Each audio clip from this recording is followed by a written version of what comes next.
Добрый вечер. Добрый вечер, дорогие наши телезрители. В эфире информационно-паралитическая программа «Нам Крыш Ньюс». И сразу коротко о главных новостях Крыма. Симферопольских школьников накормят на 36 рублей в день. Давайте посмотрим, что же сейчас можно поесть на 36 рублей. Как говорится, все лучшее детям. В сети появилось видео передвижения российской техники в Крыму. Как говорят крымчане, игра World of BTRs продолжается. Видимо, царь Путин узнал, что выгодно гонять машины в Крым из Краснодара и тоже решил подзаработать, пригнав БТРы в Крым. И пока мировая общественность смотрит, как скапливается техника в Крыму, давайте посмотрим, что у себя в Кремле делает Владимир Путин.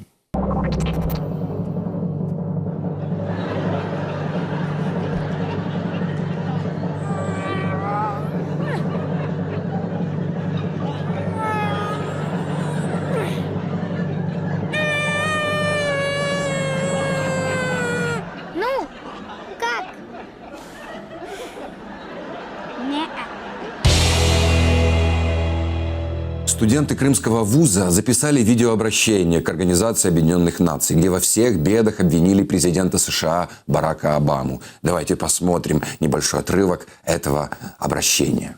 Самовольное вторжение на территорию других государств, развязывание военных конфликтов, убийство мирных граждан, тюрьмы и десятками лет содержат заключенных без предъявления обвинений. Все это стало реалиями современной американской политики. Президент США неуклонно действует в политике своих предшественников. Он действует по принципу «нам дозволено все». Студенты. Они всегда в своем стиле. Скачали текст с интернета, вместо подходящего там Путина подставили Обаму, поменяли Россию на США, и все. Можно сдавать. Дорогие студенты, а конкретно 5 человек, которые решили, что говорят за всех, мы хотим дать вам 2 совета. Первый.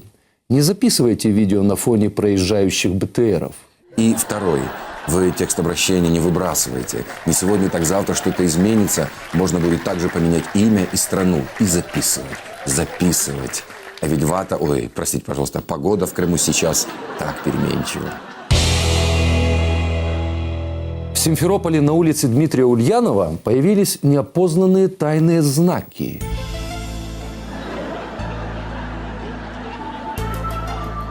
Видимо, кто-то пытается подсказать выход из сложившейся ситуации в Крыму.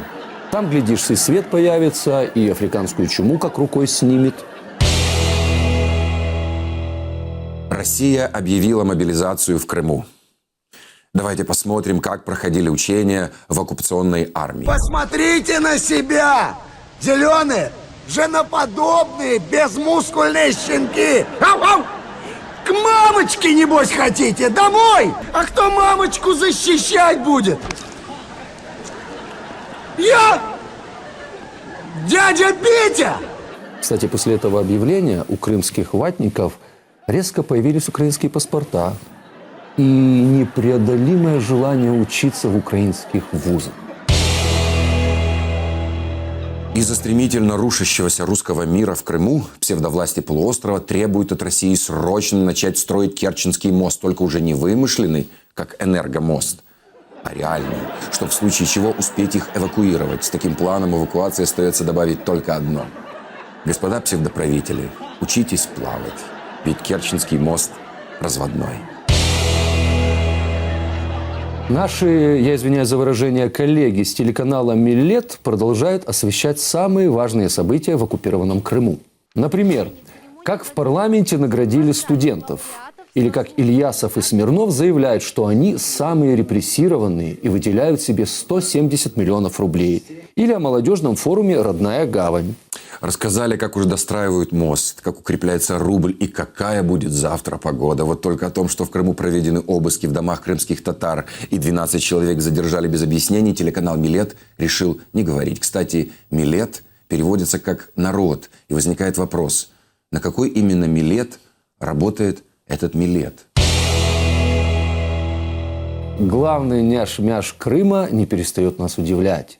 Теперь Наталья Поклонская требует запретить меджлис. В настоящее время продолжают поступать обращения от крымско-татарского населения, в том числе от руководителей объединений крымско-татарских организаций с просьбой признать противоправной и провокационной деятельность Меджлиса крымско-татарского народа.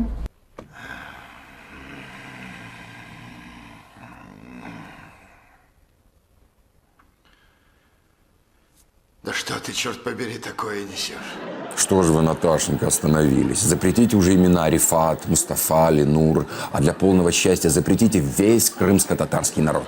Мы верим, что вы придумаете причину, тем более она у вас есть, и есть в этом опыт. Невозможно им вручить эту бумагу, поэтому и прибыли сотрудники для того, чтобы вручить бумагу. В свете последних событий ученые составили для псевдопатриотичных крымчан новую цепь эволюции. По мнению ученых, эволюционную цепь должны замыкать крымские ватники и самооборона, как самые примитивные существа. На сегодня это все новости. С вами была информационно-паралитическая программа «Нам Крыш Ньюс». И с вами в студии были Константин Попудренко И Михаил Кукуюк. Все буде добре. До побачення.